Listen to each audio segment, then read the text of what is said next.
ஐயனார் துணை சரியில்ல. அடுத்த வர எபிசோட்ல நடேசன் இருந்துட்டு வண்டிய ஓட்டி முடிச்சுட்டு அவங்க ஊர்ல இருக்கிற டீ கடைக்கு போலான்னு சொல்லிட்டு போறாங்க.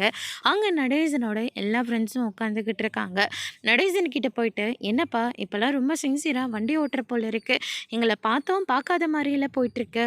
பின்ன உங்களை மாதிரி என்னையும் வெட்டி இருக்க சொல்லிட்டு இருக்கீங்களா? நான் வெட்டியே இருந்து வரைக்கும் போதும்.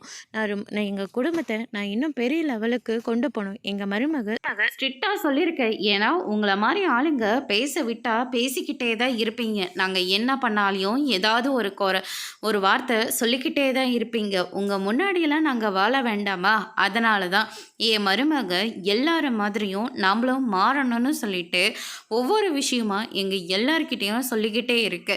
அதனால தான் இனிமே உங்க கூடலாம் சேரக்கூடாம நான் உழைச்சி முன்னேறலான்னு முடிவு எடுத்துட்டேன் அப்படின்ற மாதிரி சொல்லிடுறாங்க. அதுக்கு அடுத்து தான் வந்து பார்த்திங்கன்னா, என்ன தான் பண்ணாலையும் உங்கள் வீட்டோட பெண் தோஷம் உங்களை விட்டு போயிடுமா என்ன? இப்போ தலைமையில தூக்கி வச்சுட்டு கொண்டாடுற உங்கள் மருமக என்னைக்காவது ஒரு நாள் வீட்டை விட்டு வெளியே போக தான் செய்வாங்க.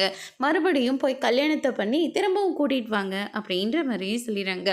இதை கேட்ட நம்ம நடேசனுக்கு ரொம்பவே கோவம் வருது.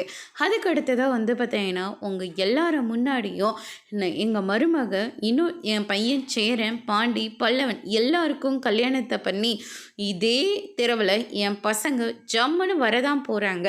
அதை நல்லா பார்த்து வயிறு எறியுங்க அப்படின்ற மாதிரி சொல்லிட்டு அங்கேருந்து கிளம்புறாங்க. அதோட இன்னைக்கான பிரமோ முடிச்சிருக்காங்க.